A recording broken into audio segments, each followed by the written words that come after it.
So, hello everyone, and welcome to the Web3 Devs Underground. My name is Amit Shilo, and I am managing our wonderful community alongside our amazing team of volunteers and supporters. We're honored to have you all with us today. Before we dive in with our amazing guest, I would like to briefly introduce you to our community.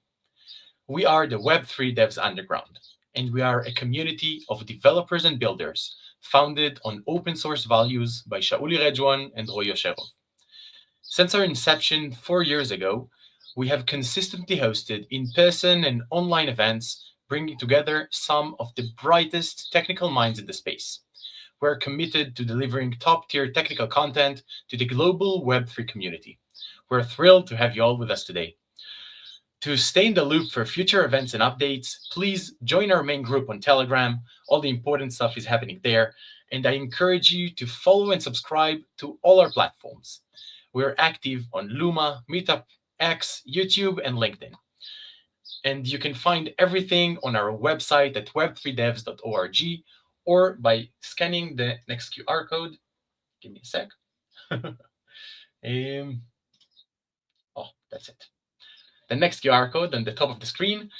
And there you can find all our previous events and recordings, and also all our socials. A special thanks to our community sponsor, MasterKey VC, an early-stage venture capital firm focused on infrastructure and deep tech across the Web3 ecosystem. With a team of 16 world-class cryptographers and several technical experts, led by managing partner Shauli Redjwan, MasterKey operates across all major crypto hubs. And now, without further ado, let's kickstart today's deep dive. Today, we're tackling a massive issue, MEV.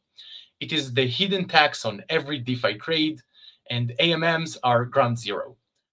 But if transaction ordering itself could be redesigned to be fair by default, if you're building or auditing DeFi protocols, today's session is straight to the core of how value actually flows on-chain.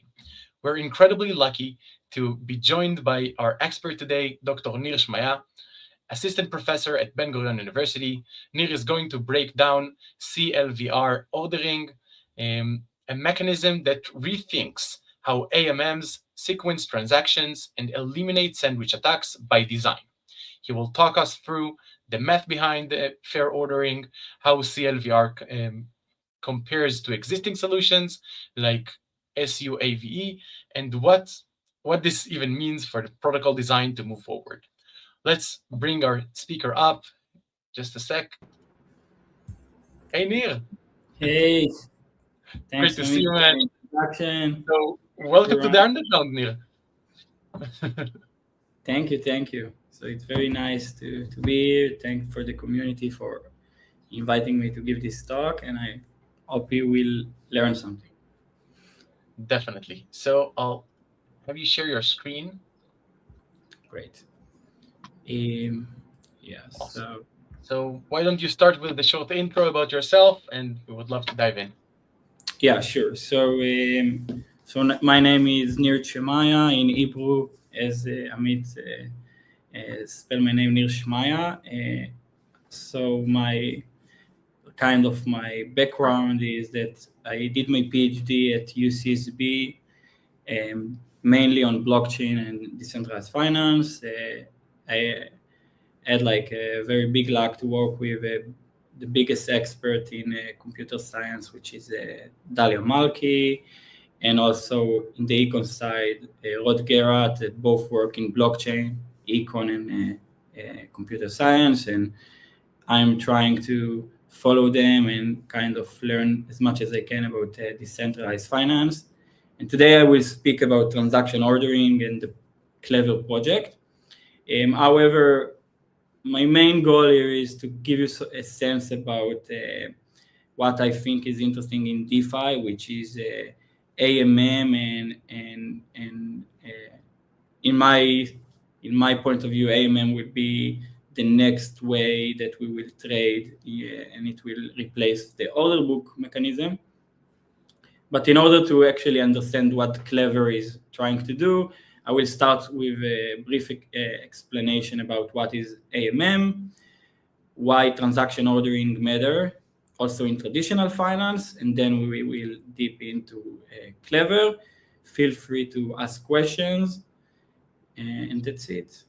Something that I'm missing, Amit, or we can start? Go for it. I can't wait. Perfect. Okay. Yeah, and sorry, I just see my slide. So if you think that there is something bad with the audio or video, just let me know, okay? So I will give just like a motivation why I think DeFi is so kind of fascinating. So in decentralized finance, what is nice is that using blockchain technologies, we can execute transactions in a transparent way that everyone can see all the transactions, everyone can see what everyone is doing immediately with a finality.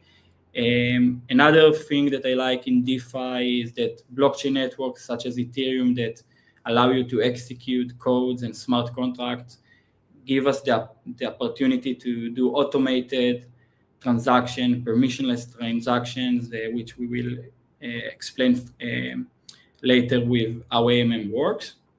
However, one issue or not issue is that blockchain has no like regulation about or at least now in most of the blockchains like Ethereum, about who can use the blockchain, what is the rules about ordering transaction, MEV, and stuff that we will discuss later. So this is something that can create problems. And if we go specifically to decentralized exchanges, so in decentralized exchanges like which is the new decentralized way to trade, there is an innovation that is the AMM market, which I will explain shortly.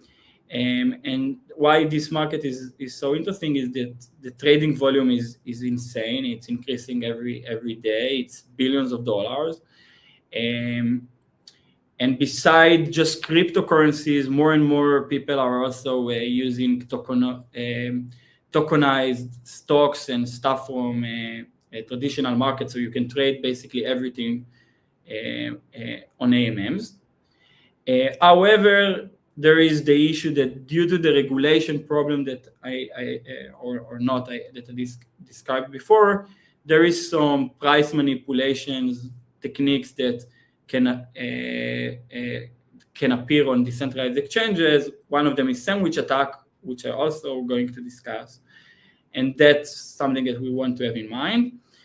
And just to have a sense, sandwich attacks annual profit is reducing over time because there is some improvement in the space, but it was a big deal, like 100, 200 million annual profit.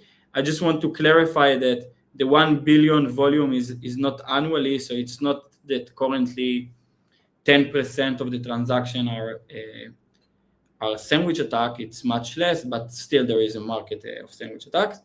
But this can give you a sense why transaction ordering will be something that we want to take into account in decentralized exchanges. So let's speak about decentralized exchanges. So a little bit history. So basically the idea is that we want to allow traders, users to trade in a decentralized way. Now, the basic question that you can ask is, okay, limit order book, which is the way that stock market works, is a mechanism that works well, and we know a lot from econ literature and finance literature that order book is the efficient way to create a trading environment. It has a lot of benefits. So if we just worry that it's centralized because Robinhood or whatever centralized exchange, Coinbase, whatever, that run the book has some centralization power, so we can just copy paste order book and implement it on the blockchain. But the problem of doing that was that it's very costly to have order books on the blockchain. There was previous attempts to do it and all of them fail. And the reason why it failed is because in order to operate a limit order book on the blockchain, you need to, anytime that user want to update their bid, offer, or whatever, they need to execute a transaction or update the information on the blockchain. And any time that you want to do such an operation, you need to pay gas fees. So it can be very costly to do everything on the blockchain, and that's why it failed. And then we came out with some idea in AMM, the automated market maker mechanism, which was one that mainly adopted, which also known as liquidity pools. And this is the new innovation way to trade in decentralized way. And I will explain how it works recently. And as I mentioned, there is a lot of adoption recently, people speaking about that 20 years from now, 10 years from now, when you will trade in Tel Aviv Stock Exchange or in New York, everything will be with AMMs. Okay, so now let's explain how AMM works. I will want to kind of give credit to Andres Park for this kind of illustration. So basically the idea of AMM is as follows. Blockchain users can deposit two types of tokens, let's say USDC and Ether, to a liquidity pool. I mentioned Uniswap, but the concept of AMM is from many different protocols and not just Uniswap, and so it's not really matter which protocol you can think in mind, but you're going to deposit this token as a liquidity provider in one of the protocols. But basically what you're going to do is you're going to deposit these tokens in a smart contract. So that's why you see like kind of a code. This smart contract then will all these deposits, these tokens, and will basically have a code that said that any trader that want to withdraw or deposit one of the tokens and swap it for the other token can do it only if and only if the ratio between the product of the two tokens in the pool must be maintained and equal to a constant number. And what this basically means is that it's creating a price mechanism, which also people know as the bonding curve, which what is nice and that's why like economists and finance guys like this kind of feature is that the more people want to buy one token relative to the other, the marginal price will increase, will make it be more expensive. And it's a basic demand and supply mechanism that the more that there is demand to one token and there is less supply, then the price, the exchange price will go up. So this is the AMM kind of concept. So if we want to go a little bit more to the math, so the idea is that you have two tokens, we can call them X and Y. The product between them equal to a constant number K. And then you can think about it that in each point of time, the ratio between the two tokens in the pool, which is the amount of token Y divided by X, will be what we call the marginal price or pool price, which represent the current ratio that you can trade one token versus the other. When a new trader wants to interact with the smart contract, so basically if you go back to this illustration, it's this guy, if you want to trade with the pool. So we can say, okay, I will give to the pool that amount of token X, let's call it delta X. However, to make like a kind of a profit for the liquidity providers, you need to pay them fee. So you will pay to the liquidity providers pool fee, protocol fee, which is going to be F. So you can think about it that 1 minus F will be what will left over for the trader to swap in to the pool. So that's what you're going to add to the amount of token X in the pool.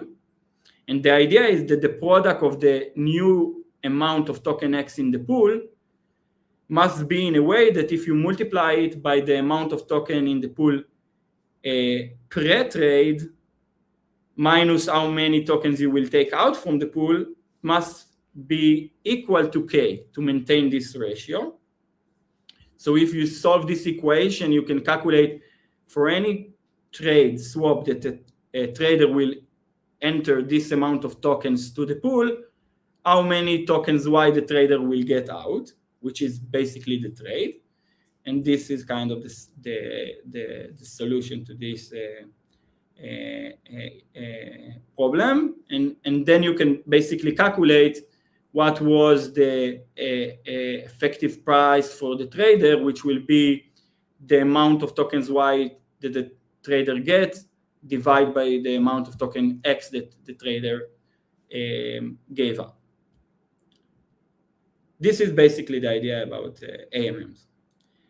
And if we go back to the idea about the order book, so what you can have in mind is that now instead of paying a lot of gas fee to update every time that you want to bid for a trade in the order book, you just pay one-time gas fee to the smart contract and you right away swap up the tokens that you want, and that's it. It's automated. It's not going to include a lot of like matching and order book kind of cost. It's very straightforward.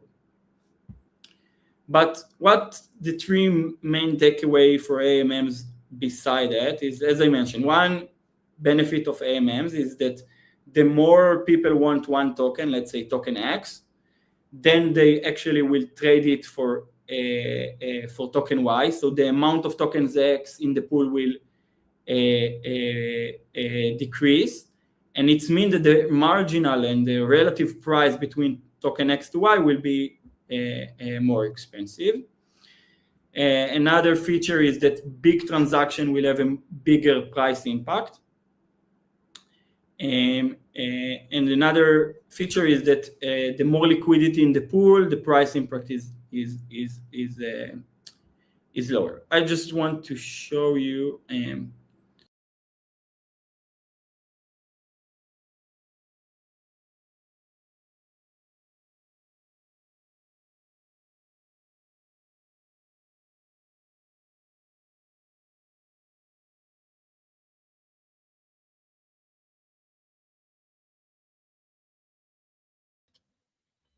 Sorry about that. We had a problem. In the meantime, if you have any feedback, we would love to hear it in the comments from you. It will take a few minutes for Nir to come back. Oh, yes. Oh, sorry. Hey, Nir, no worries. Just share your screen again, and we'll continue from where we stopped. Yeah, so, okay. Can you see the, okay, let's see, the AMM game? Not yet. I see a white screen now. But I do see your mouse. Oh, now I can see something. Okay, you see the interactive yes. learning? Okay. So basically, I just want to show you, it's kind of a illustration of how AMM works. So imagine that you have a AMM with 1,000 token X and Y, florins and guilders, whatever you. So what you can see here is that this show you like, if a trader want to swap florins to guilders, you can see that for the first 250 florins that you're going to give to the pool, after that you're going to have 1,250 florins in the pool after the swap. And for simplicity, it's without liquidity pool fees. And then the amount of guilders from the pool will be lower because this is what the trader will swap out. And what you can basically see here, and that's what I want to show you, is that if the marginal price in the pool in the initial point was 1-to-1 ratio, the more florins you take from the pool, this exchange rate is increasing. So this is showing you the concept of the marginal price, that the more you trade one token versus the other, the exchange rate is worse and worse or more expensive. And also you can see that a big transaction has much more price impact than a smaller one.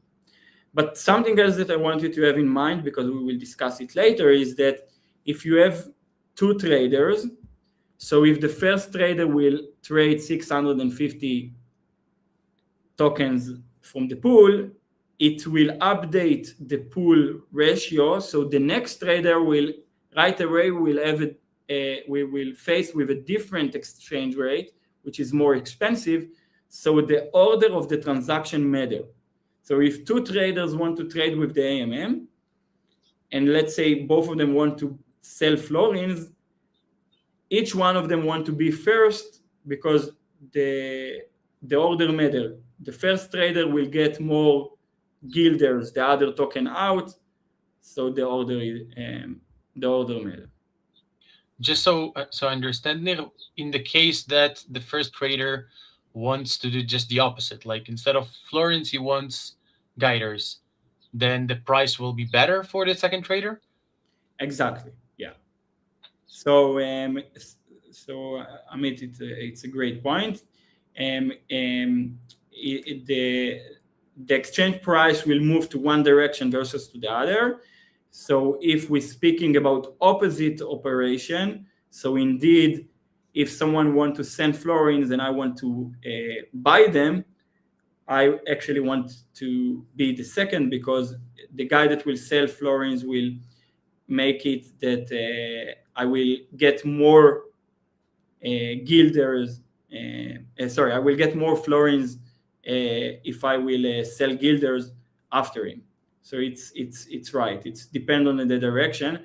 But for now, I want you to think about more about most of the time in a competitive market, you can think about it as the information release. So there is a new information release. Everyone know that now Tesla stock will be better because something good happened. So everyone has the information that they want to buy Tesla stock, and everyone want to buy in the same direction. But you're right that if it's in the opposite direction, then you want to be second. No, I was thinking about it like in the context of if I have knowledge of, let's say, as a centralized exchange or anyone using some kind of this technology, and they know 3 different people want to buy, like 2 want to buy florins and 1 wants to buy guiders. So me ordering them in a specific order can save a lot of fees or change the price for each one of them, basically. Exactly.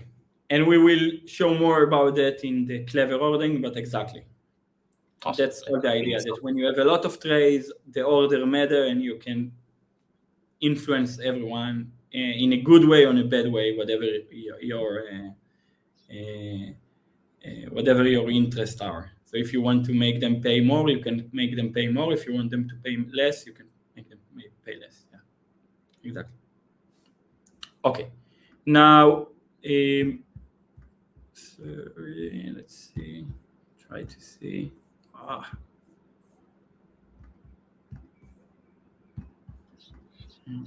Can you hear me? Yeah, I can hear you.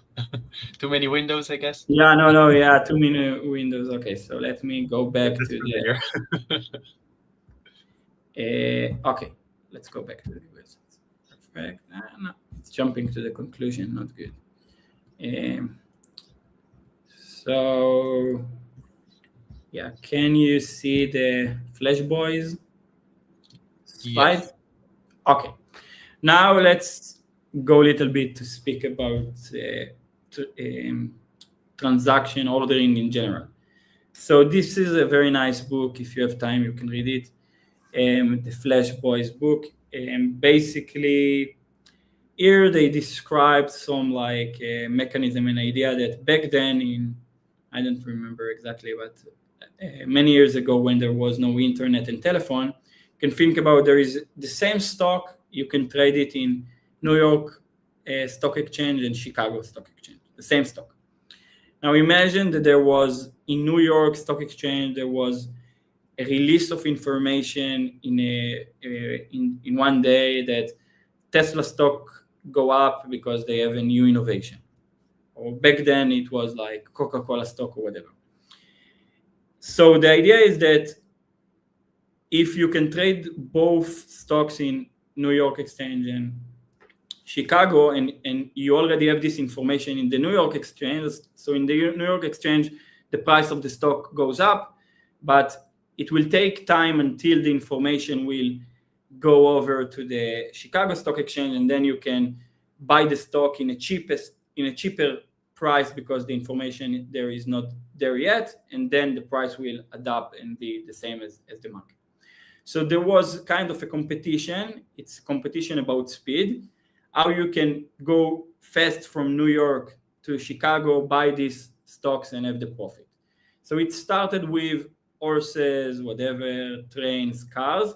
Once we have internet, people thought that that's it, it will kill the competition. However, this is not reality. So the competition now is in a very high speed of having better computer, better internet, putting your office of the brokers next to the stock exchange, so you have like 1 second more from the regular trader to buy stocks once there is information released. So this the idea. And once there was this idea that transaction order matter and people can get money and benefit from this order, so high frequent traders are basically using that, and there is an arm race. And this kind of paper try to explain that we can't really kill this problem by thinking about that a better technology will eliminate the problem. The way to deal with it is to have a different trading mechanism that speed has no value.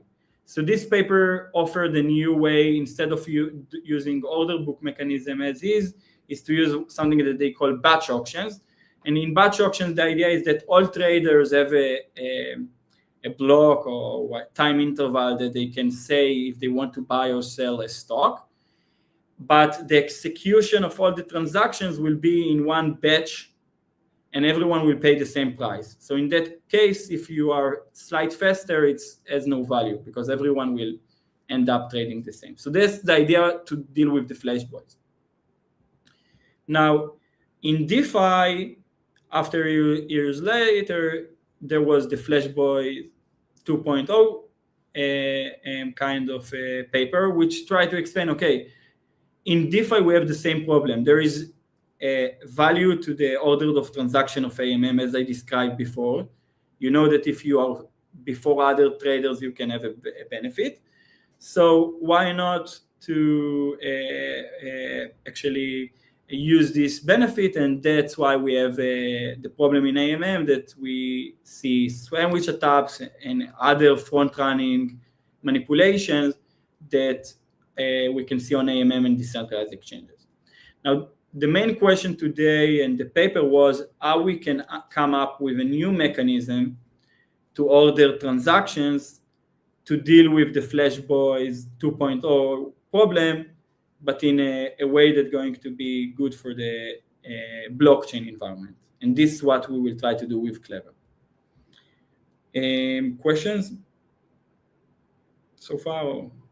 I have one maybe stupid question, but is Flash Bots taking like inspiration from Flash Boys? Like the name, the name of Flash Bots? Good point. Probably yes. Especially because I don't know if you know, but Philip Dayan, which wrote this paper and was the main contributor, I guess, because he's first, is the founder of Flash bots. So Awesome. I guess this is the answer, but we can ask Phil. Okay, so about auctions. I will now try to give some related literature that try to give some ideas, because we are not the first, and there is many that thinking about how to improve transaction ordering on AMMs and blockchain in general. So one way to think about the problem and deal with it is to say, okay, there is an economic value to trade first on AMM. So it's ideal to come up with an auction. So basically the auction will say, okay, if you want to be the first to trade with the AMM in any block, pay more gas fees, priority fees, and then you will be first. Okay, so this is one way to deal with this problem. And second way to deal with the problem or to more protect users is that besides that there is a economic benefit to trade first, there is also one main concern, is that traders can manipulate, bots or whatever, or sophisticated traders can manipulate regular traders by implementing sandwich attack. So what you basically do in sandwich attack, the way that you can think about it, is I know that Amit want to buy Bitcoin, okay, from a liquidity pool of Bitcoin and a stable coin. So I'm saying, okay, I know that the AMM mechanism work in a way that the more you trade with the AMM, you push the price up. So I can say, okay, if I have the power to decide the order of the transaction, I can buy Bitcoin from the pool before Amit, push the price that Bitcoin will be very expensive, and then Amit will execute this transaction. So instead of getting one Bitcoin for 1,000 stable coins, now we will need to pay 5,000 stable coins for the same Bitcoin or whatever. So in that case, what will end up is that the attacker can say, okay, I will put the transaction before Amit. Amit will get much less than he need. And then we're going back to the point that I can trade in the other direction and get a lot of Bitcoins out or whatever. So when you do this sandwich attack, and you can dive in and learn more about it, you will see that you basically can earn a big profit on the back of the trader. So today, in order to fight this manipulation, what you can do is you can set a slippage tolerance settings when you send transaction to AMM, and you can say, okay, I am willing to trade with the AMM if and only if I get at least X amount of the token that I'm going to buy or whatever. So if Amit will try to sandwich me, the transaction will fail if he will try to take too much profit on my back. And in that way, it will be that Amit will try to attack me, but my transaction will fail. So it will end up that it's not going to be profitable to Amit to attack me. So that's why you see that these settings that Uniswap and other AMMs are implementing pretty much improving the protection against sandwich attack, and we see less and less sandwich attacks. I have a question, and we have a question from the audience as well on that. First one, my question is, how expensive is like doing a sandwich attack is? Like, do you only need to pay the fees for that, or are there any other like costs for that? Okay, good question. So basically, you can solve it mathematically. It's not easy, but the way that you can think about it, there is two main costs when you do slippage attacks. One is you need to pay gas fees, but because you need to do front run transaction and back run transactions, so you need to pay twice gas fees. And beside the gas fees, you need to pay for the liquidity providers swapping fee, which each pool has the different fees. So this is the summation of all fees. This is in case that you have the liquidity available. If not, you also need to take flash loans to have enough liquidity to run the attack. So basically, when you think about all these costs, you can solve like a game theory style problem, and you say, okay, this is the amount of cost that the attacker needs in order to attack me. So if I set my slippage in a way that the maximum benefit that the attacker can take from my transaction will be equal to this set of fees that he need to pay, you can basically make it be that it's going to be very low likely that he will attack you, or it's like going to be, he will only be able to lose money on it. Exactly. Okay. Awesome. And the question from the audience on sandwich attack, I'll put it here on the screen. It's from Yoav. Is it sandwich attacks also common in centralized exchanges, or is it only something for decentralized exchanges? Good question. So on paper, if there is a centralized exchange that running AMM, which the way that you can think about it is that I'm not really know. So, but there is like, there is all these Coinbase companies that try to adopt blockchain technologies, so they on paper can run AMM in a centralized way or on their app. So maybe they can do it. I'm not sure, but definitely on regular stock markets, and this is go to the high frequent traders, there is no sandwich attacks, but there is a kind of a front running, even that it's illegal, but there is kind of there is a reveal of information that user knows. So for example, think about it that in Robinhood, when many small users send their transaction to Robinhood as their broker, before this set of transaction is implemented on the stock exchange, Robinhood need to share this information with a broker or whatever intermediation that's going to facilitate the transaction. So this information is valuable. And once someone see that there is a lot of call options to do X or Y, or there is many people demand to buy Tesla stocks, people can benefit from it. So there is regulation to make it be that there is no benefit. However, I think that there is some finance papers that show that some people benefit from it. So you can think about it. There is another ways that people benefit from users' transactions or intended transactions, if it makes sense. Yeah, I think it answers that, but you have you're more than welcome to comment more. Yeah. Okay. So yeah. Something that is relatively new, which could be a good solution, is the batch auctions on AMM. So basically, the idea is that there was, as I mentioned, there was the Buddhist paper that show maybe we can batch auction and transaction on order book. So in that spirit, you can do the same on AMM. So what basically you're going to say, there is a block, there is 5 transactions that pending to execute on a blockchain.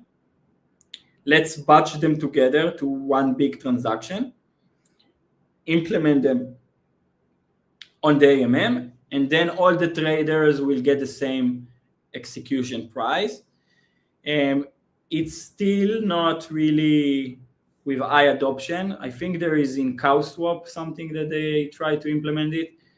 I'm not sure if it will take off, but one problem with batch auctions on AMMs and blockchain is that there is one manipulation that you can do in batch auction, which is I want to manipulate traders. So I see there is a batch with 10 transactions, whatever price they need to get because all the transactions are bonding together.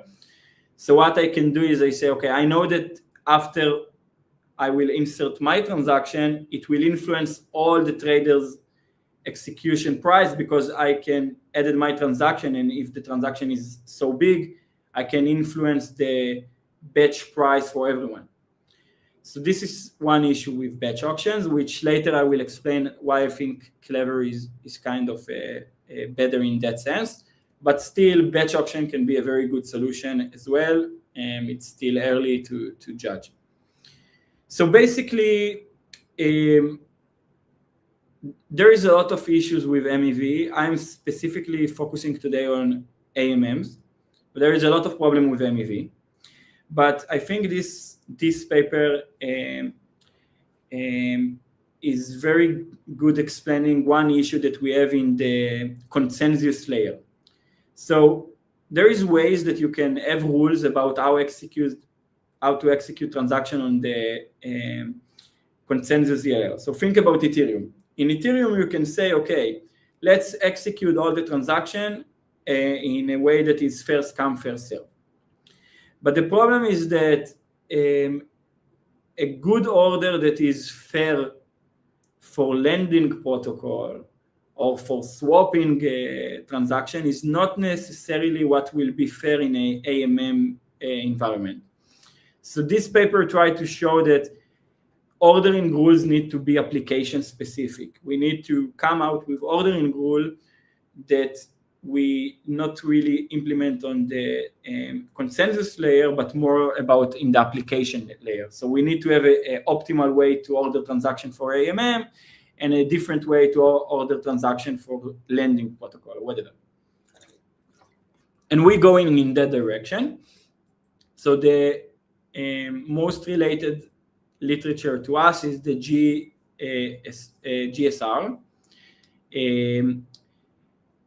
which is I will give more like a kind of a specific explanation how it works, but it's basically saying that there is a way to order transaction on AMM following a very basic rule that is allowing to prevent sandwich attack and can also improve price stability.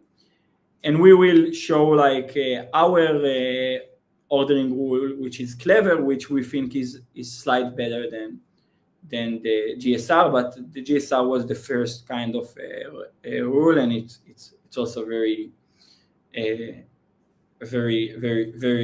good one. So that's the kind of the background, because now we can start introduce the paper. So questions before we move to the clever kind of idea? None for me in the meantime. Yeah. Okay, good.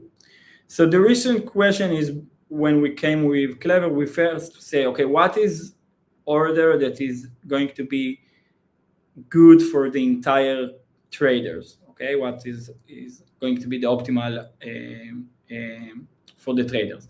So when we thought about the traders, we say, okay, when a trader come to interact with a AMM, they have two things in mind. They say, okay, currently the current price of the pool is whatever, so they know what is the current price in the block, so that this is for them the state of the world, and they will send their transaction accordingly. So they mean that when they see this price, they are willing to buy for this price. So they think in mind, I am going to be the first to trade with the pool, and that's what I see as the state of the world.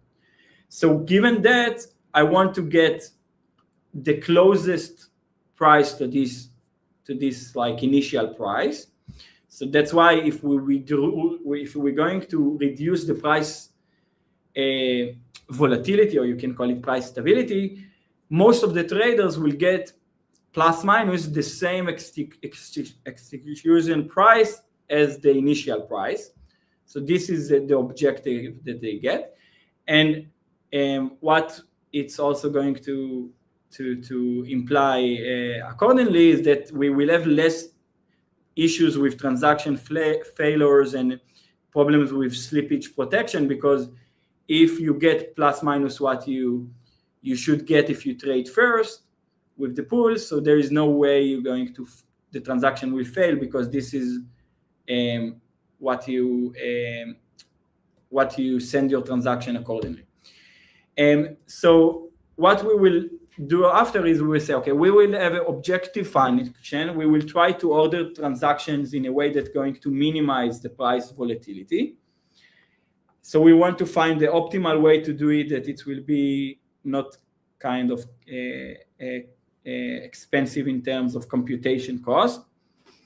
And after coming with the way to do it, which is clever, we will explain how it will influence the market in some other aspects, like how traders will trade when this is the ordering, if they're going to split their transactions, in terms of the blockchain itself, how the block size, how many transactions are waiting for execution, help or not for achieving this objective.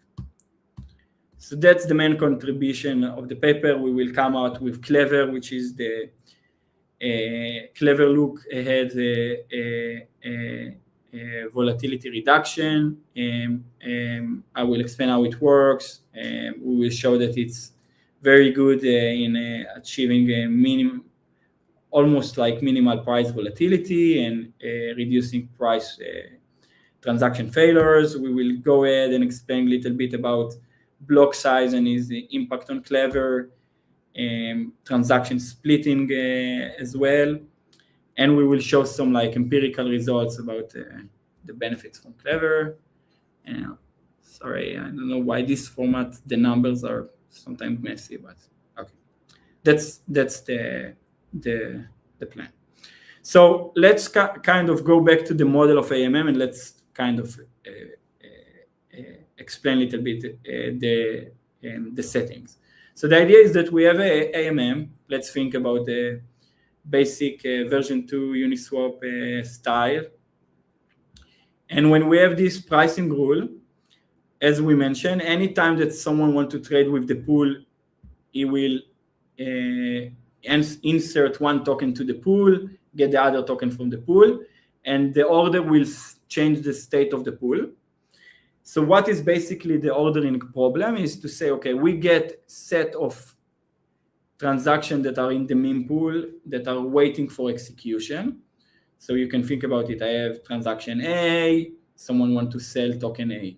I have transaction B, so beta, someone wants to buy token B. I have gamma, where whatever. I have like set of pending transactions. Some of them are buy, some of them are sell. So buy or sell, you can think some of them want to give up token X and get token Y, and some the other way. And basically the idea is we want to find the optimal order that's going to take this set of pending transaction and then map them to a specific order that's going to give the most desirable way for us, which will be to reduce price volatility. Now let's give an example to show why order have a direct impact on price volatility. So let's, for simplicity, think about a very basic pool, which you have two tokens, X and Y, and there are the amount of the tokens is equal, so the initial price is 1-to-1 ratio. Think about stable coins pool. You have USDC and USDT. So basically, there is 4 transactions of 10 units of each of them. 2 are buy and 2 are sell, so it doesn't matter. So the idea is, let's see what's happened in different orders to the price volatility. So if you start with doing 2 transactions that are, let's call them buy, the blue and the green, and then you do the purple and the orange, you see that the amount out that the trader gets going to have much greater volatility, okay, than if you alternate between buy, sell, buy, sell. And this is basically the idea, is that the order matter to the traders, and the way that you're going to order the transaction will have different outcomes in the individual level of the traders, but also if you look at it as the in the aggregate level. So here you have a greater price volatility than here, of course. Okay, this is the settings. So in order to think about how to optimally order transactions, we will do kind of think about it as kind of a game that we say, okay, let's assume that we have a social planner. So now put blockchain aside, everything aside, it just like think about the problem that you have a lot of transactions and you are a social planner that have the power to decide what will be the order of transaction, and you're going to get an objective function. So think about it, economic function, and you want to find the order that's going to minimize or maximize the objection function and give the more desirable result. So the objective function, we say it's to reduce price volatility. So basically what we say is we take the initial prices, P0, the price that the pool start with, and we're going to take each transaction, and after executing each transaction following a specific order, we're going to calculate the new exchange price. So basically this function will give us the average price volatility for a specific order of transactions. So basically what you can do is, if you have n number of transactions, you can go over all the combinations of transactions that you can order this set of transactions, and always you're going to have one specific order that's going to give you the optimal price volatility. Maybe sometimes there is a multiple solutions, so there is few orders that going to give the minimum, but always you're going to have a solution that's going to give you the mean value that you can get. So basically this is the question. This is the objective function, and now you need to find mathematically or whatever to solve it, to find the order that give the optimal price volatility, which is the minimum, because we want the lowest. So question? Yes, just so I understand this, and maybe to simplify it for the audience, it's less math savvy. This is something that has like an analytical solution as well, or you need to run it on a computer each time for the different solutions that you have specific in this specific batch? Great question. So currently, if we could solve it, so there is no like a solution in terms of mathematical solution. So currently, if you want to pick it, what you need to do is go over all the permutations, and then to pick the best outcome if you want to find the optimal. And what you can see, and this is what we will show later, is that given that it's the difficulty of computer to go over all the permutation is RDN, in a sense that it's increasing very, very rapidly. So it's n or n squared? Like, what's the complexity? It's RDN, it's a PN. So it's basically it's in a sense that you can think about it that after, just to give you a sense, after 12, if you have a set of 12 pending transaction, it's already take few minutes to a computer to solve. And when you move from 12 to 13, it can even take 1 day, 2 day, whatever. So it's basically become unsolvable, at least when you have more and more transactions.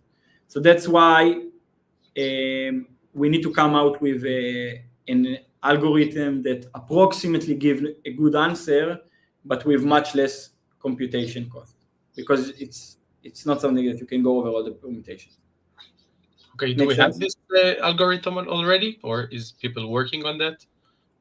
So I will show you Clever, which give you the minimum, the approximately price volatility. However, it could be that there is a mathematical solution to find the optimal order mathematically, but for now we try to do it. We think that it's very hard question to solve. But okay. Clever, it's very good. So you will see later empirically that Clever is approximately always give the minimum. Awesome. And we have another question from Yoav about that. I'll put it here as well. He asks if the permutations are the set of transactions. No. So think about permutations. It's basically you have the set of the transactions, which is going to be n.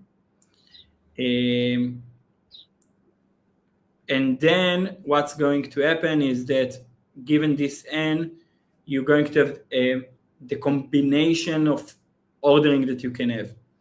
So basically, think about it as exponential in the sense that when you have two transactions, so you have like when you have one transaction, you have one combination. The more transactions you have, you're going to be a very high permutations to go. Permutations, it's all the possible combination of this set. For ordering this, if I understand correctly. So like 1, 2, 3, 1, 3, 2, and etc. Exactly. And the more I have, the more complex it becomes. Exactly. There is more combination, so the permutation is exploding after 12 transactions. Perfect. Awesome. Thank you. Great. So given that it's very hard to go over all the permutation, very costly, so we need to come out with a kind of a way to solve it. So just to give it a sense, when you have a very low amount of transactions and you really can go over all the permutations, so you can see, for example, when you have this set of the transactions, you go over all the permutations, then you can see what is the order that gives the optimal price volatility. So you can have a sense that a good order, in a sense, need to alternate, but it's not very easy to think how to alternate. So you can see that sometimes it's good to do small transactions, sometimes you need to do big transactions. So it's not like very obvious. So now let's think about rules that can approximately minimize this objective function. So now let's speak about GSR.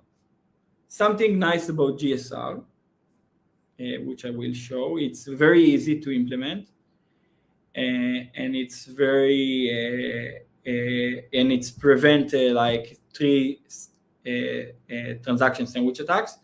I will just say that GSR idea was to deal with these 2 problems, so that it will be easy and preventing sandwich attacks. So they have nothing in mind about having objective function that you need to minimize. However, it also little bit like, in a sense, it's good also with minimizing price volatility, but not the best. And I will show empirically after. But how GSR works is basically you start with one transaction. It can be buy or sell, whatever. And then if you start with buy, if your price is let's say more expensive than the status quo, the starting price, and you start buy, so if there is a sell transaction waiting for execution, you must pick sell, because you're already going in the opposite direction of the status quo. But if there is no sell option, you need to go to a buy. And the idea is that you always need to kind of repeat of 2 and 3 until you execute all your transactions. To little bit give more like a sense, so it's maybe easier to show an illustration. So imagine that this is the set of pending transactions that we have. So if we follow GSR, we need to start with the transaction. For simplicity, let's start with the first transaction. So the first transaction is, let's call it sell, whatever, it doesn't mean. So let's say if you go below, it's a sell. If you go above, it's buy. So you start with a sell. And then given that you start with a sell and there is buy transaction waiting for execution, so you can do a buy. Now, after doing a buy, again, you are over the initial price line. So there is sell waiting transaction, let's do a sell. And so on. Now it's important. In GSR, if you do a buy or sell, whatever transaction, but you still not crossing the line. So instead of now doing the opposite transaction, because I can do the purple one, but GSR rule means that you must do transaction in the same way, because you can alternate only after crossing the line. So that's why here in GSR, even that you can do the purple, you will do first the brown and then the purple. This is the GSR. Now, the main idea of GSR was to prevent sandwich attack and give traders prices closer to the initial prices. They not have any in mind about reducing price volatility, but you can see that as a second kind of benefit, it's also give a relatively good price volatility. Now let's go to Clever. So what we say is, okay, instead of following GSR, let's have a new pricing rule or algorithm, which what Clever will say, okay, you have a set of transactions waiting for execution. Any step, any time, you will take all the waiting transactions and pick the one from all these sets that give you the lowest price volatility. So that's why we call it look ahead, because it's step by step. So if you have 10 transactions in the beginning, you will say, okay, from all these 10, I will pick the one that will give me the lowest price volatility. So I will pick the first transaction. In other words, it means that I will pick the lowest transaction because the smallest transaction will have the smallest price impact. But when I will pick the transaction after, now instead of 10 transactions, I will have 9. So I will go over all these 9 transactions and then pick the next one. I just want to clarify that in terms of computation cost, it's much more like cheaper or easy to computer to order transaction using Clever than go over all the permutations. I'm not going to go deep into it because it's more like computer science conversation, and it's less my cup of tea, but it's much easier in terms of computation cost. 2 nice benefits of Clever. It's also prevent sandwich attacks. So we have a proof for that in the paper. But what I will show you empirically, and this is very, very nice, is in many different environments, it's almost always give price volatility that is closer to the optimal. So we show you like that we did some tests, and we can see like what is the price volatility if you go over all the permutations, compare it to what Clever gives, and the differences are, you will see it's almost 0. So it's give a very good approximation to the optimal outcome with a much lower computation cost. So how Clever works: when you have a set of transactions, you're always going to check what will be the price volatility after go over all the options. So in the same example as before, you see it will be blue, orange, green, black. But now, and this is the differences between GSR and Clever, it's end up that it's better to do the purple and then the brown. And if you compare between the 2 options, you can see that you can improve price volatility. And there is many cases that you can do it, but this is just one example. Just asking because I noticed it, and I'm not sure if I'm right. Is the best possible combination here is doing the brown one before the black one? Exactly, yeah. So and this is something Clever can't find because it's not in the algorithm? Yeah, exactly. So sometimes there is cases that Clever give something slightly different, like this example, but you will see that if you compare the deviation in terms of like if you compare the volatility of Clever versus the optimal outcome, and you can see even here is just an example to kind of emphasize but when you will see empirically, you will see that most of the deviations of Clever end up with a very small volatility difference versus to the optimal. But with GSR, you will see that in this case, it's also very similar. You can see the volatility numbers are very similar, okay? But you will see that how sometimes... does they scale, by the way? Like for very big numbers, how do they scale? You will see everything empirically soon. Yeah, awesome. Okay, great. Okay, so now we will do evaluation. So basically after coming with Clever and whatever, now what I need to do is to show you some kind of simulations and analysis to make you trust Clever and see like how it's doing. So basically what we can do is we can run simulations.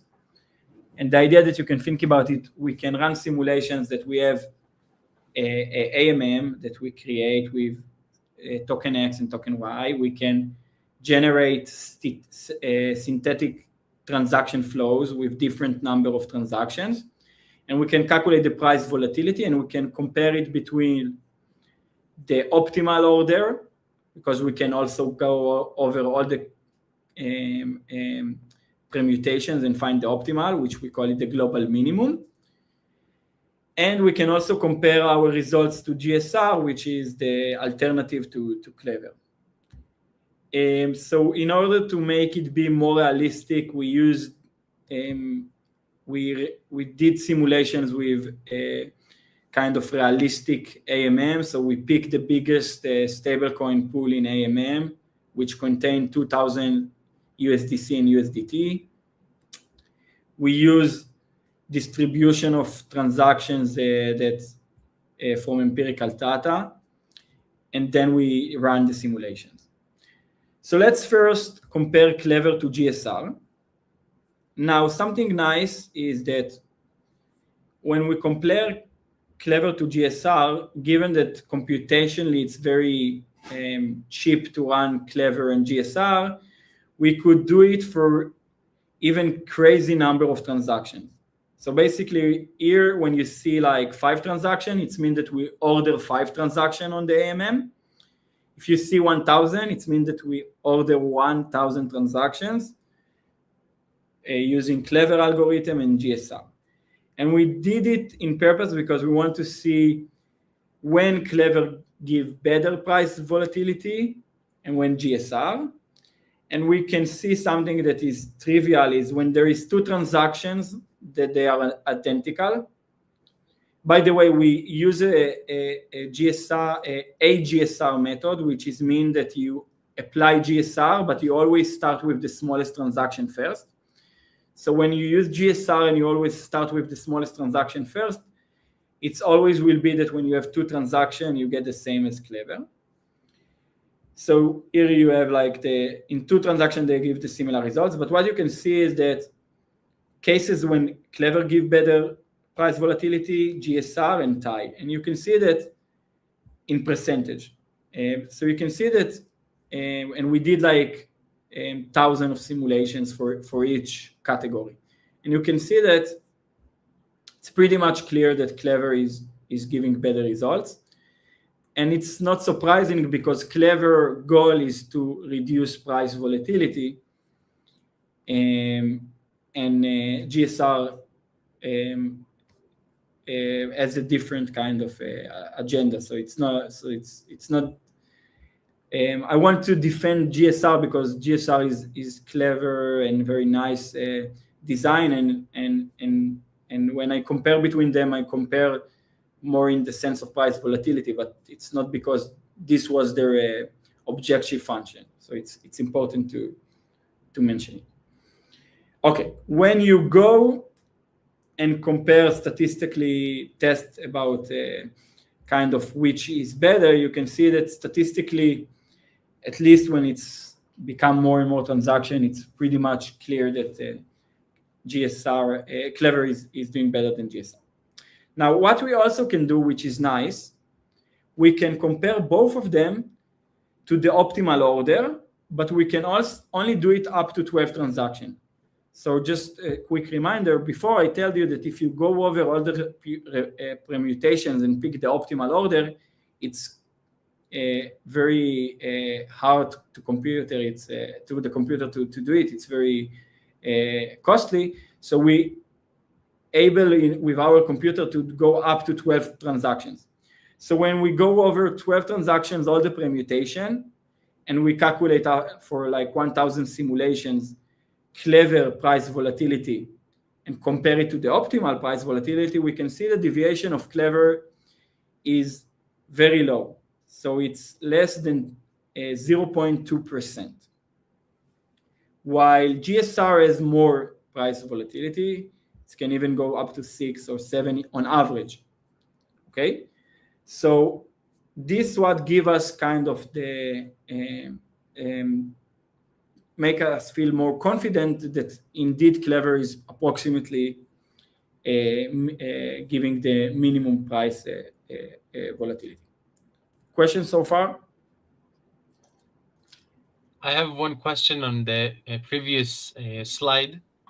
I'm not sure if it's something that is possible to calculate at the moment, but here, like one slide before that.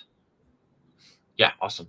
So here, I think the peak here is at 12 transactions, but it starts going down again and to be closer to GSR when you come closer to 1,000. Does this change somewhere or like stabilizes? What happens when you get to 5,000 transactions or 10,000 transactions? Yeah, good point. So yeah, so good catch. So what we observe is that in this kind of environment neighborhood, if you do more transactions, it's pretty much stable. So I think it means that there is some pattern, like you mentioned, that it's kind of go to the maximum deviation between them or whatever, and then it's arrived to the point that there is some cases that when you have a lot of transaction, GSR is doing better, some cases that Clever, but it seems that it's pretty much arriving to a stabilized point that this is kind of the ratio. So if we do like 1,500, we get very similar results. So it's not that it's, in other words, it's not that we see like starting reduction that worth exploring. It seems that this is kind of the place that it's become more stable. If it makes sense. Yeah, it makes sense. Just wanted to understand. Okay. So this is another example as we showed before, but the idea is to show another cases when GSR can have a very high price volatility relative to Clever. So for example, sometimes when you have a lot of small transactions, okay, and you have one big transaction in the end, sometimes it's not really beneficial to alternate as the GSR doing and do buy and then sell, because once you do a sell, you kind of pushing the average price a lot down. Of course, I will say that everything here we're doing the aggregate level, and we're thinking about price volatility in general and in average. So some cases you can tell, hey, but if I compare this set of ordering to this, some of the traders like trader 2, 3, 4, and 5 are doing better under Clever versus to GSR. So what I want you to have in mind, everything here we think about an order that in the end consistently give better price deviation than the other. Okay, so don't take one example or thinking about one trader as a way to think about it. Think about the broader picture.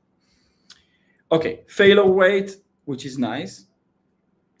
So one benefit of having a transaction ordering rule, either GSR or Clever, but both of them give very nice results, is that if we going to have transaction ordering rule in AMM, and let's think about it, that AMM are scale up.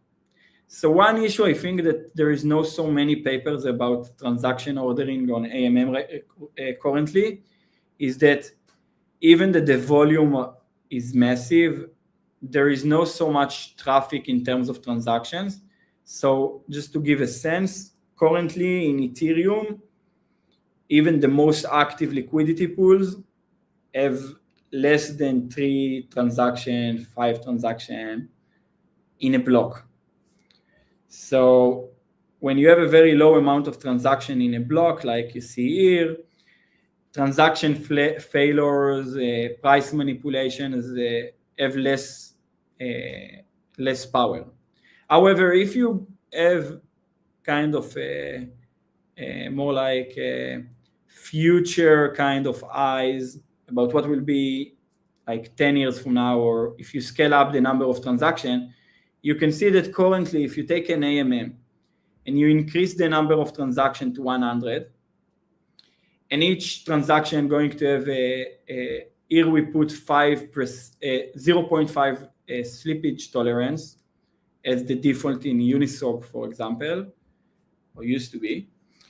You can see that if you do random ordering, the more transaction you have, you're going to have crazy failure rate. So it means that, for example, let's take 10%, 10 transaction, you're going to have 8% of the transaction going to fail because of slippage issues. Okay.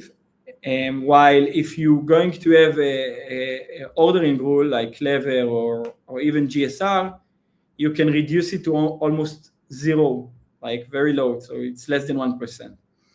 So it can be a very big deal once we have more adoption and more transaction on AMMs.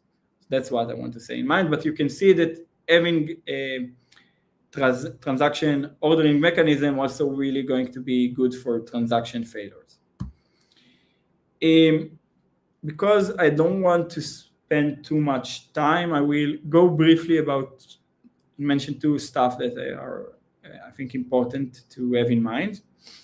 So here we did like a very nice kind of a game of simulation that we said, okay, hypothetically think about you're going to have an AMM, you have 100 transactions waiting for execution, and you as a social planner have the power to decide if you're going to execute all transactions using Clever in one big batch. So you can see here, if you take all the 100 transactions and you batch them together, what will be the price volatility? And what will happen if you're going to split them to smaller blocks. So for example, if you think about the here, can you see what I'm pointing around? I mean, yeah, this is like the average. So yeah, exactly. So you can see here it will be what will be the average price volatility if you take the 100 transaction and split them to blocks with 10 transactions each. So you basically take the 100 transactions, split them to small batches of 10 each. And what you can see that having a big block has a good benefit because you can more alternate and play with the order of the transactions to improve the price volatility. I will say about that, if you think about this question and more, is that it's there is a trade-off, because if the block is bigger, so it means that the finality of the execution of the transaction will be slower. So there is some you need to think about how you want to design it in a way that the block size is optimal. So I'm not pushing that necessarily you need 100 transactions per block, but I can also push that one transaction per block, like first come first serve, is not also optimal. The second point that I want to say a little bit, but I'm not going to dig in so much, is when you have a transaction ordering mechanism like CLVR, there is a benefit to split transactions. So the way that I want you to think about it is the easiest way. Imagine that I want to trade a big transaction and Amit want to trade a big transaction. So if both of us going to trade with an AMM with big transaction each, so on average, if you take Amit first transaction and mine second transaction, you will see that on average both of us get the same kind of that the execution price on average will be the same, but you see that there is a big volatility. What this big volatility means is that if Amit is buying 1 million stable coins of USDT and I am going to do the opposite direction after him, so he will buy in a very let's say not attractive price, and I as a second trader can get a much better execution price. So in order to reduce the risk and not make it be that one is getting a much better execution price relative to the other, what you can do is if you kind of split the transaction. So if each one of us will split the transaction to, I don't know, 10 small transactions, you can see that this will create a much more kind of a low price impact, and the price volatility will go down to very low. And basically this is the idea that under CLVR and price ordering rule, there is incentive to split your transactions, but bear in mind that it's also dependent on the gas fees. So if for each transaction you need to pay gas fees, so probably it's not going to be optimal to split it to 1 million transactions that you need to pay $1 fees for each transaction, and it will be very expensive to do. But there is a sweet spot that maybe splitting a big transaction to 5 transactions can give you better off than doing one big one. So that's in mind. We have in a paper some analysis that show that on average all traders are better off of splitting transactions, and that's it. So I think, like, because I want to leave time for questions in the end, I will go now briefly on 2 very nice features. So first, we test the water and we checked empirically. So what we did is basically we took one of the biggest liquidity pools of Uniswap version 2. We took empirical trading data, and this empirical trading data give us what we call the price volatility, okay, of a specific order that already actually was implemented on the blockchain. And then we can compare the price volatility of those orders to the maximum price volatility and minimum price volatility, and get like a range of how good or bad those orders are relative to the mean and the max. And what you can see, and this is what we try to push with CLVR, is that even currently with a very low amount of transactions on Ethereum, you can see that the current ordering is not so efficient in terms of price volatility. It's around 50%. So remember, 100 is the maximum price volatility, 0 is the mean. And if you're going to implement CLVR, And that's what we did. So we kind of say, okay, imagine that we can order those transactions using Clever. What hypothetically could be the price volatility? And we can see that it can shrink to almost zero. And this is kind of the nice feature of Clever. That's it. Okay, now I will say finally that in computer science, when you run kind of these algorithms and you get very nice empirical results, people still will want to get more kind of a sense and tell you, okay, how you can find the upper bound or worst case kind of estimation that can give more sense for someone that want to use this mechanism of what will be the worst case deviation of Clever from optimality. So we try to think about this question. So first we get some kind of very nice but also very intuitive results that we saw that there is cases that trivially or the order of Clever is the same as the optimal. So the cases that the Clever is doing the optimal order are that the number of transactions is less or equal to 2. So let me show you here. So you can see that there is 2 transactions.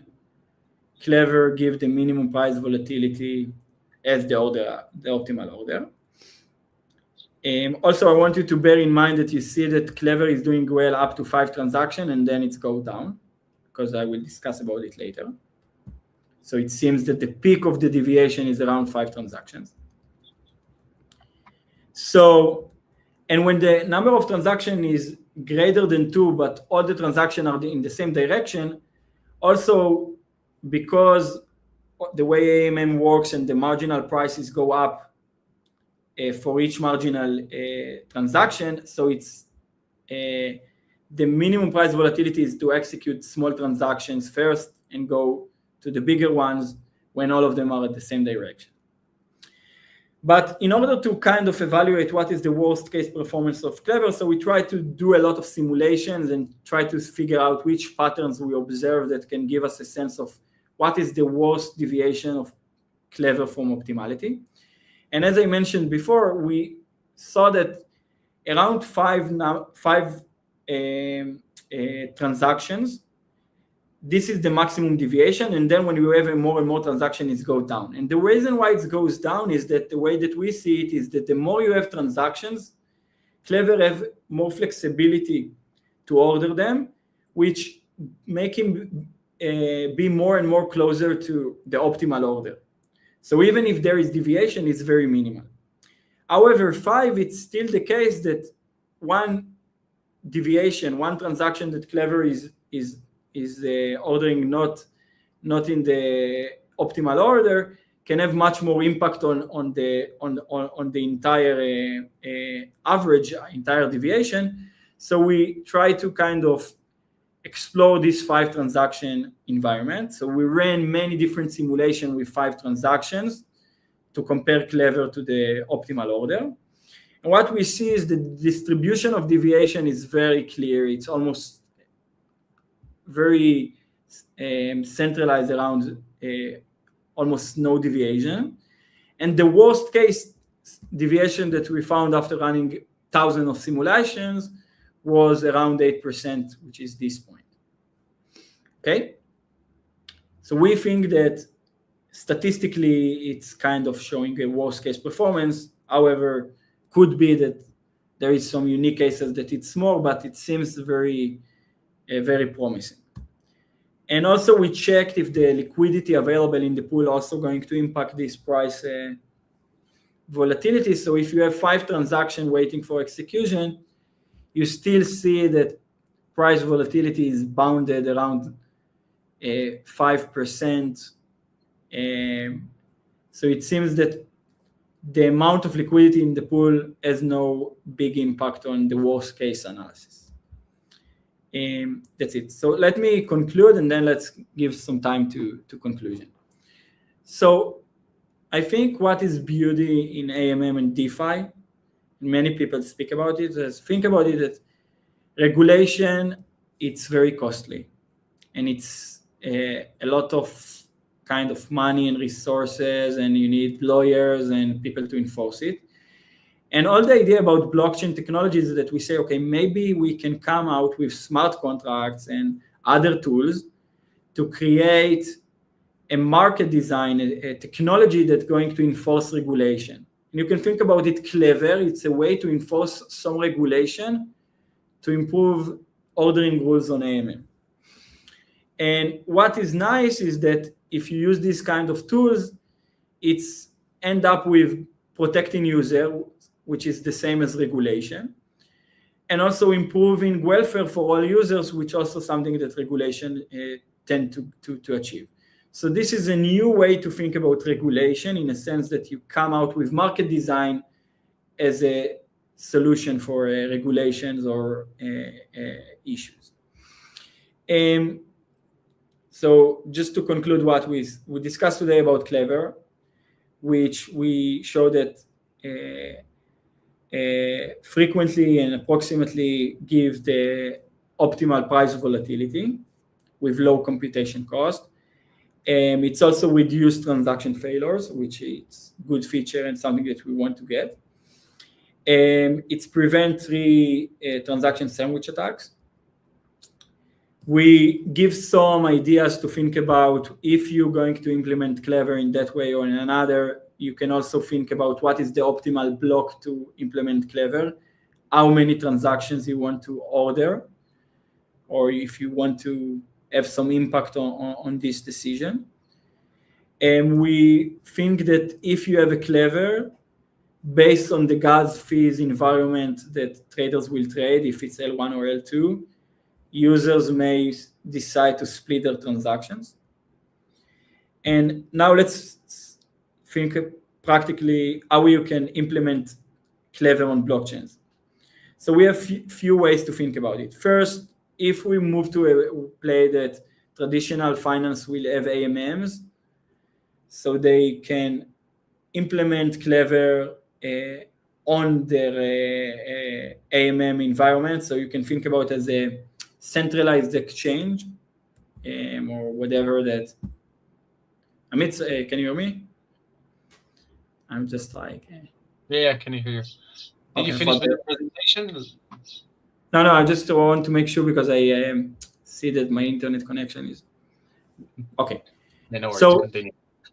So think about it. One way to implement Clever is if we will move to the way that this, let's say New York Stock Exchange will have a centralized blockchain that they run AMMs using their blockchain and AMM, whatever. So they can implement Clever on chain, on the centralized blockchain. So this is one way to think about it. Another way to implement Clever is that you can, on the protocol level, so you can use maybe Uniswap version 4 kind of OX platform, whatever, to build in within the smart contract of the AMM, that the smart contract already going to implement Clever on the application layer. You can, on the protocol level, you can think about it.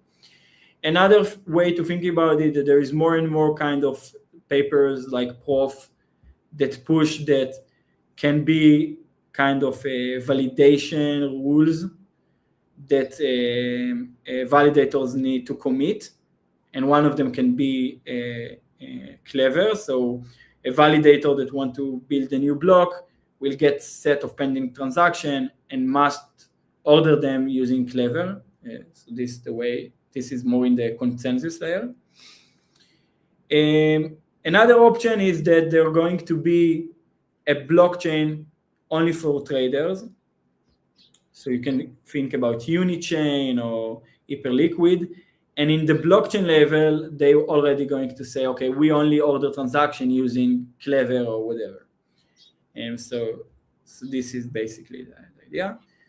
Okay, this is linked to the paper, and that's it. Awesome.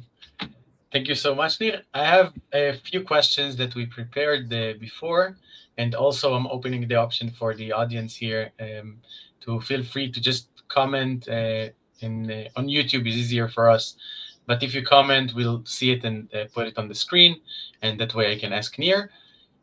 But for now, I'll start with the first thing that were on my mind most of the lecture, but what's happening today in centralized exchanges, not even like in Web3, but like my broker account or in the stock market in general, like how is it handled today? Do they use some kind of algorithm to like order the different like buy and sell order like in the order book, or is it just like first come first served? How does it work in the traditional market today? Yeah, it's a good question. So I'm just want to clarify that I'm not finance expert, so I'm not really know for like details it. So I don't want to say things that I'm not really know. But I know that in general in order books rules, it should be that the first matching decision will be based on how much you're willing to sell or buy, because this is the main like matching feature. But regarding to your question, if I am willing to pay $5 and you're willing to pay $5, and so then it should be first come first serve. So if my transaction came before yours, it first need to fulfill my $5 transaction and then yours, if it makes sense. Yeah, totally. And I don't know. I thought about like in Forex or stuff like that. It's super useful to use some kind of similar algorithm to kind of keep the like ranges as still as possible, or to not fluctuate too much. I'm not sure what's happening in the market today in this aspect, but But something that I want to also emphasize, and it's go back to my, it's more like in the way that people need to think about it, that one pushback always about first come first serve is that even this is not fair in the sense of the internet advantage that you may have to relative to mine. Okay, so I will give you like a very dumb example, but there was the World Cup. There was a World Cup kind of lottery to access to buy a FIFA tickets. So so many times they say, okay, in specific time slot, you can go to the website and then you can have the first kind of permission to buy tickets. So in that sense, everyone is like on the website clicking like in the same second that the deadline is, and you can see that someone that is slight faster, have a slight better internet, is having a big advantage. So it's the same. It's with first come first serve. If you have this kind of blockchains, you always have the problem of speed, that someone have a better internet connection, we will always send this transaction before you or whatever. okay, understand.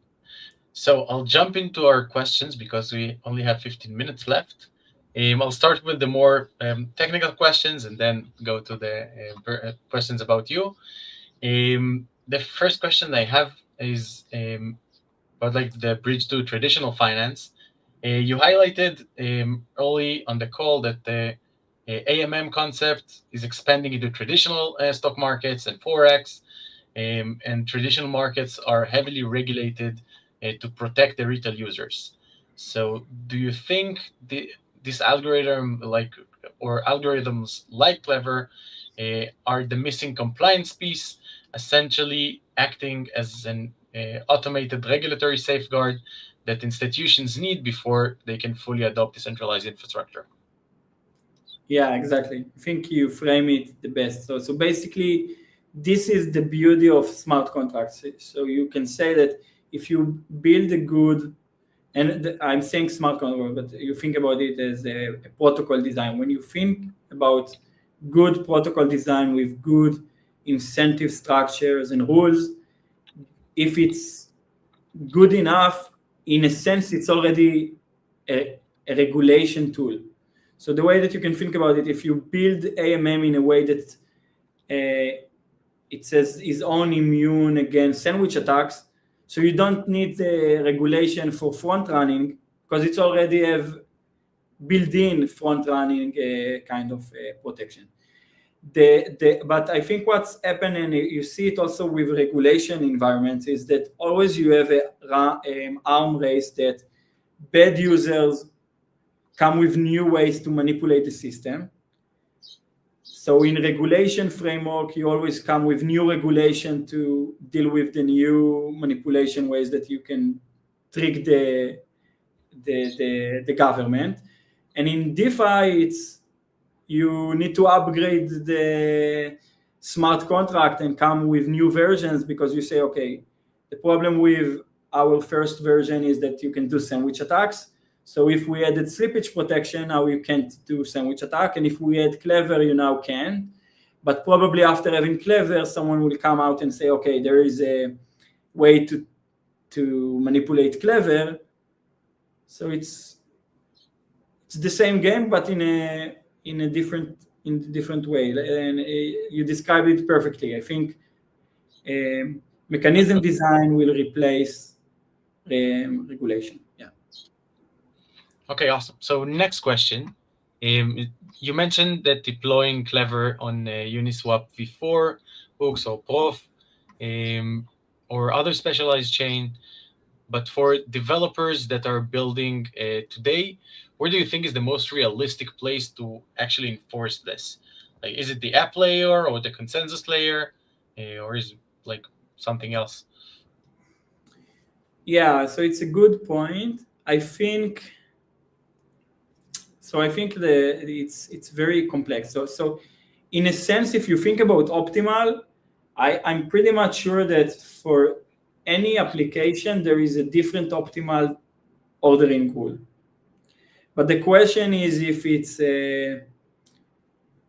it's something that we can realistically achieve. So if realistically we can have a blockchain that going to organize liquidity AMMs transaction in one way, liquidation position in another way, and so on. So maybe it's the optimal. But if it's very costly and complex to achieve it, maybe there is a simpler rule that on average doing the best for all the apps or whatever. So I think like I want developers to think about this in a broader way and say, okay, it's realistic to implement those, it's not, if we do domain specific or not, and always think about the trade-offs, or not be stuck that one solution is for sure the best. I think always there is a trade-off, so you need to think about these trade-offs, but I'm sure we can improve what we have currently, that's for sure. Awesome. My next question is on the concept of gas fee versus splitting. So you mentioned before, like when you split the same thing to too many, like there was a trade-off between splitting too much to the gas fees.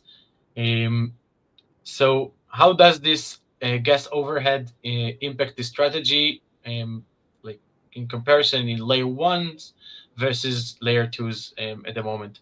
And with the changes in Ethereum, I think it's even more interesting. Yeah, good question. So I think in general, like mathematically, you can calculate this. So basically the trade-off should be like this, is anytime that you want to split your transaction, you say, okay, if I split it to two, what will be the price improvement? And then I can calculate, okay, I can improving my price can give me in general a benefit of $20. Gas cost of having another transaction will cost me $10 or whatever. So if the conclusion will be that I can do better off, I will split. But as you mentioned, there will be a cutoff that splitting more than that, I will lose money. Now, it's go directly to your second point that it's going to be blockchain specific. So if you have L1 that it's very expensive, so maybe you will split less. And if you have L2 that transaction fees are less than cent or even less or very, very cheap. So it's even better to split because there is no cost. So in our paper, the idea is if there is no really gas fees cost, it's ideal to split as much as you can because there is no cost. So I can send 1 million transaction or one transaction, there is no cost. But in reality, when there is a cost, there is a threshold that you need to stop splitting. Yeah. Which makes sense because then, like there is another problem beside paying gas fees is that splitting a lot of transactions also going to generate a messy blockchain data. So it's not going to be fun to see like in one block there was 1 million transaction from Nir, but it was $1 cent each transaction or whatever. So it's Okay, less technical question that just thought about now, but like for block builders, is it like much more profitable to kind of run behind the scenes Clever or some other algorithm like that to improve their capital efficiency, and then like they have an incentive to basically not tell you that they reordered it like that. Most users, I guess, won't even notice. So like how does this affect the incentives around block builders? Yeah. Yeah, so I think in general, block builders going to have some issues with Clever that it can take some of the MEV profit, and this is one of the problems. However, it can be good if they think about the adoption, because one way that you can think about it is, okay, if there is a Clever, the blockchain will be seen as more reliable, so there are going to be more traffic, so maybe I get less MEV profit, but I get more gas fees profit. So it's a little bit to change the point of view of the block builders, but in a sense now it can take their MEV share. So that's So for now, like this algorithm is basically is like a bad thing for block builders. Yeah. Okay, understand. So my last few questions is more about you. So we would like to get a little bit to know how you started in the ecosystem, or what brought you into Web3. Is it like for the university, or tell us a little bit about your story? Yeah, so I think like I had a very big luck that my advisor in my PhD, Rod Gerard, one day took me to his office and told me, okay, Nir, there is this liquidity pool, new innovation, go read about it and let's start work on it. And it ended up that it was my PhD paper was about AMM. And I feel like this is the future. It's super interesting and very nice to learn. And I really believe that there is a lot to do in this domain. So it's in the beginning, we can improve it. It's not perfect right now. There is some issues, but it's going to be a very good way to improve the trading environment. And I also want to thank Uniswap Foundation and Labs. They also are very supportive to researchers in this community. So we got a lot of grants and a lot of support for the econ researchers that are doing AMM research, and I think it's really helped us to learn more and improve this. Awesome. So two last questions. If you have any mistakes that you think other people should avoid, things that you did during your time until you got today, from entering the space until today, you think our community should learn from, or any other tips that you can have?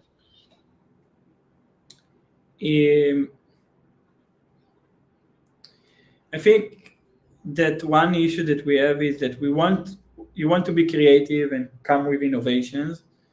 And one way to be creative and come with innovations is to kind of ignore what you know before, because you need to come with something new.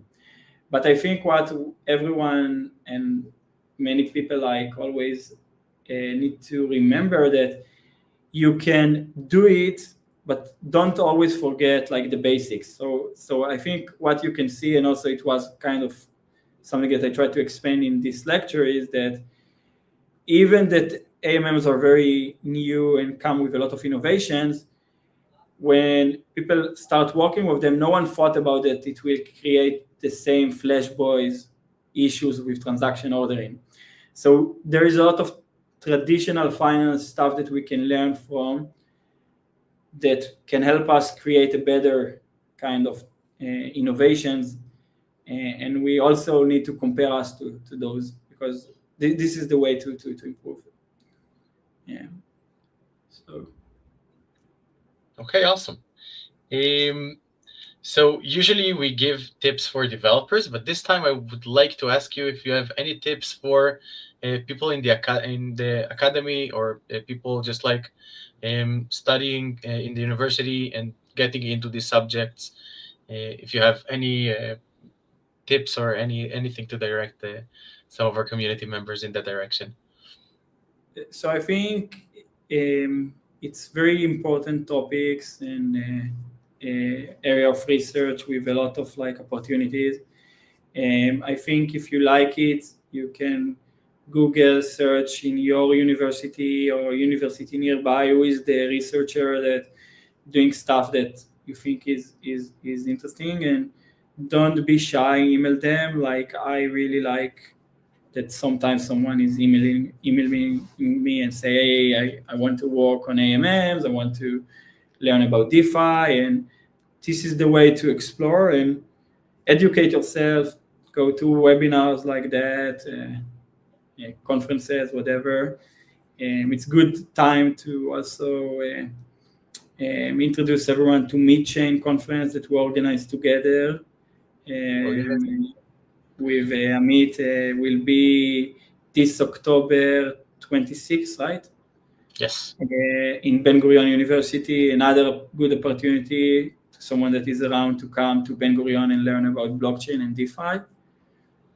And yeah, and keep working and learning. Yeah. Awesome. So Great. I would like to thank you so much for today, Nir. Thank you. And thank you for the questions as well. I hope all of you joining us today enjoyed it as well and you learned something. Nir, thank you again. And some last words for the audience. Just a sec. Yes, thanks for hosting me and having me, Amit. If anyone has questions, feel free to email me. Yoav, thanks for your questions. And that's it. Awesome. If someone wants to reach you, what's the best way to reach you, Nir? Yeah. Google in my Ben Gurion University email. You will see. I guess it's in the website or something. Awesome. Just email We'll me. also add you to our Telegram group later, and if someone wants to tag you there, I think it would be the easiest. Perfect. So thank you so much again, Nir. Thank you. I'll share the email later in our Telegram group. Perfect. But Great. thank you so much for joining us today. Bye. So, bye. Thank you so much for